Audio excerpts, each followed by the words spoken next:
தமிழ்நாடு நிதிநிலை அறிக்கை 2025-2026 எல்லாருக்கும் எல்லாம். நீண்ட காலமாகவே சீரான குடிநீர் விநியோகம் வேண்டும் என்றும் காவேரி குடிநீர் இந்த பகுதிக்கு சரியான முறையில் விநியோகம் செய்யப்பட வேண்டும் என்றும் மக்களுக்கு தேவையான போதிய குடிநீர் தங்கு தடை இல்லாமல் வழங்க வேண்டும் என்கின்ற அந்த கோரிக்கையும் நீண்ட நாட்களாக இந்த பகுதியில் இருக்கக்கூடிய ராசிபுரம் சட்டமன்ற தொகுதிக்கு உட்பட்டு இருக்கக்கூடிய நாமகிரிப்பேட்டை, வெண்ணந்தூர், ராசிபுரம் நகராட்சி மற்றும் ஏறத்தாழ 8 பேரூராட்சி பகுதியில் இருக்கக்கூடிய மக்களிடத்திலிருந்து அந்த கோரிக்கை நீண்ட காலமாக இருந்தது.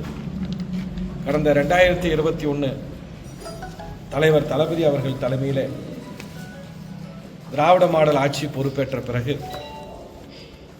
இந்த பகுதியினுடைய சட்டமன்ற உறுப்பினராக தேர்ந்தெடுக்கப்பட்ட அமைச்சர் டாக்டர் மதிவேந்தன் அவர்களும் நானும் மாண்புமிகு முதலமைச்சர் அவரிடத்திலே வலியுறுத்தியும் நகர்ப்புறம் மற்றும் குடிநீர் வழங்கல் துறை அமைச்சர் அவரிடத்திலே இந்த பகுதியினுடைய மக்களுடைய நீண்ட நாள் கோரிக்கையை எடுத்துரைத்தும் எங்களுக்கு ஒரு தனியான ஒரு கூட்டு குடிநீர் திட்டம், புதிய கூட்டு குடிநீர் திட்டம் வேண்டும் என்ற அந்த கோரிக்கையை நாங்கள் வைத்தோம்.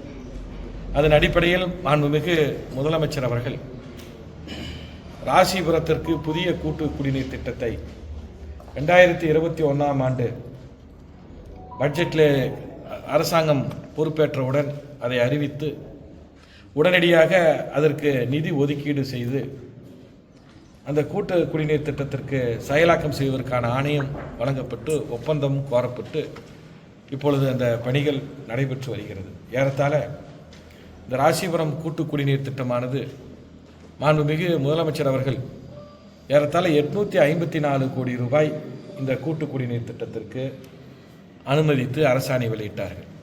247 குக்கிராமங்கள் பயனடைகின்ற வகையிலும் 8 பேரூராட்சியும் ஒரு நகராட்சியும் இணைத்து ஏறத்தாழ 8 லட்சம் மக்கள் பயனடைகின்ற வகையில் ஒரு மிகப்பெரிய கூட்டு குடிநீர் திட்ட பணிகள் இப்பொழுது வெற்றிகரமாக நடைபெற்று வருகிறது. இந்த பணிகள் இன்றைய தினம் இங்கே ஆய்வு செய்கின்ற போது ஏறத்தாழ இது 98% இந்த பணிகளுடைய பணி முடிவடைந்து இந்த திட்டமானது செயலாக்கத்திற்கு மக்களுடைய பயன்பாட்டிற்கு விரைவிலே வருகிறது என்பதை நான் இந்த நேரத்தில் தெரிவித்துக் கொள்கிறேன்.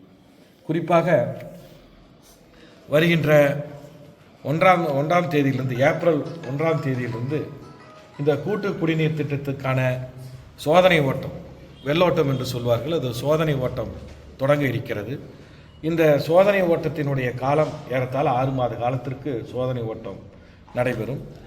இந்த ஆண்டு இறுதிக்குள் கட்டாயம் இந்த பகுதியிலே இந்த முறையான காவிரி குடிநீர் திட்டம் வழங்கப்படும் என்பதை இந்த நேரத்தில் தெரிவித்துக் கொள்கிறேன்.